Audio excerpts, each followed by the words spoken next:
based on the interest that they exhibit every single day when they open up that browser, whether it's on a tablet, whether it's on their smartphone, or their laptop. And actually, if everyone wants to have a little bit of fun with this, I encourage you later on to go to your Google Advertising Preferences Manager and see what Google thinks about you.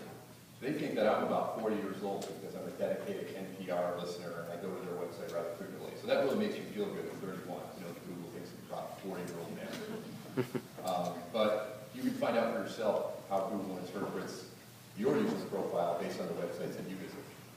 So we're going to talk a little bit about display advertising, the different targeting methodologies, and the ways to get people to come back to your website.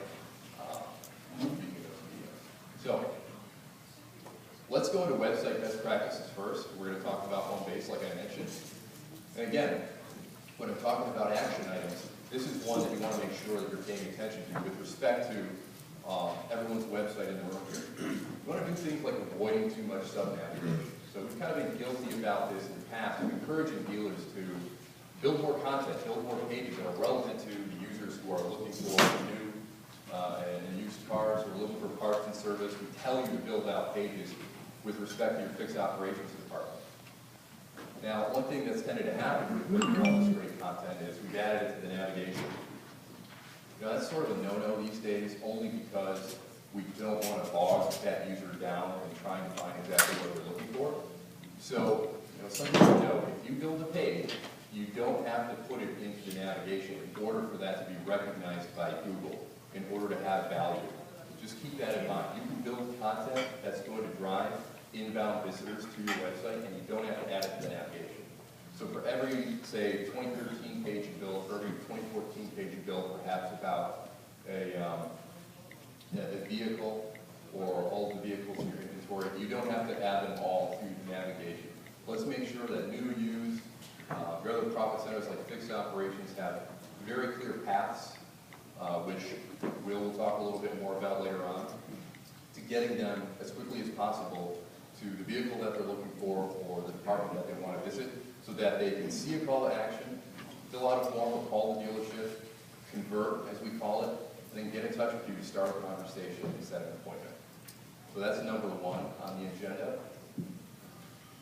The number two is, and this is kind of a sticking point for me, I mean, yes, Facebook is important. 1 million plus users, you can't afford to ignore it, but I would encourage you with respect to linking.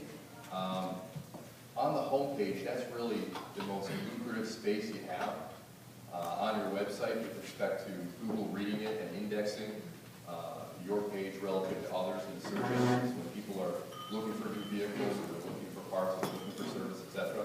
So let's not sort of squash that opportunity when someone, through all the other opportunities they have to look for a car, finds your dealership in the search results and commits to clicking on it to get there. Don't send them away.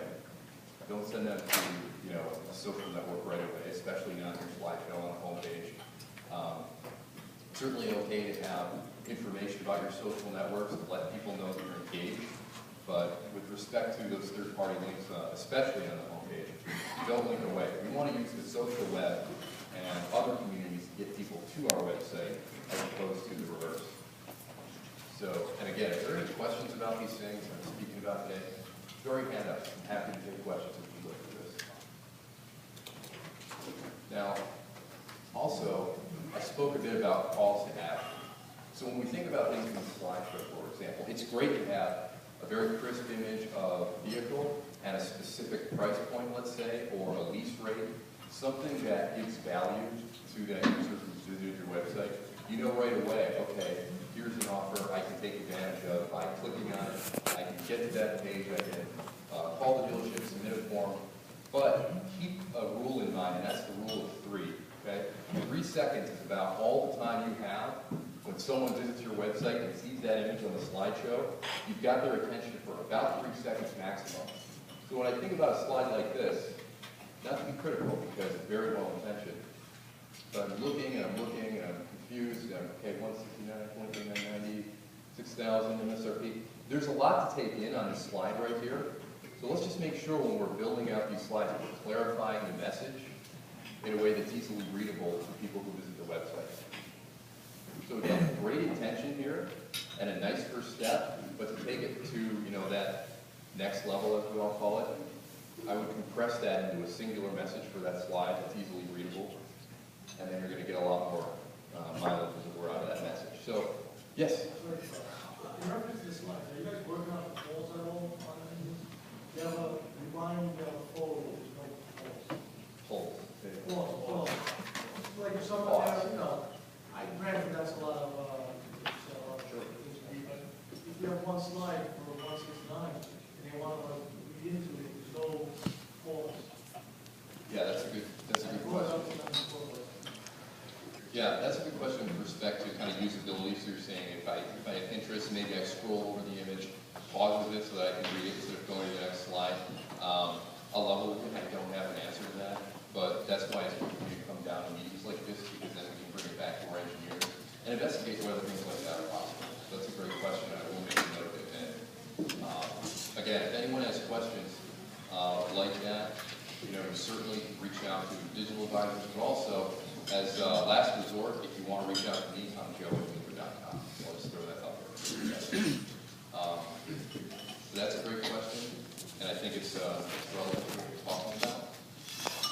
Now, again, kind of going along with what you're asking, though, can we pause it? Something that's sort of an intermediate level now is, can you click on it? Can I see that one message about that specific vehicle and it's a compelling offer, you know, especially if you've got, you know, maybe some pricing APR, you know, lease rates that are, you know, very competitive, not just in your own market, but with, say, some of the other brands that are out there.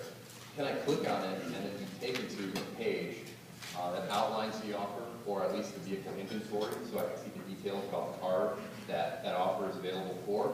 That's really a sticking point. So think about going to the control center, and first of all, if anyone doesn't have a login and, you know, password to Control Center, shame on us. We will make sure that you get a login to your Control Center to manage your website for items like this. Again, that's one where you can call a digital advisor, you can call someone at dealer.com, the Subaru team, you can email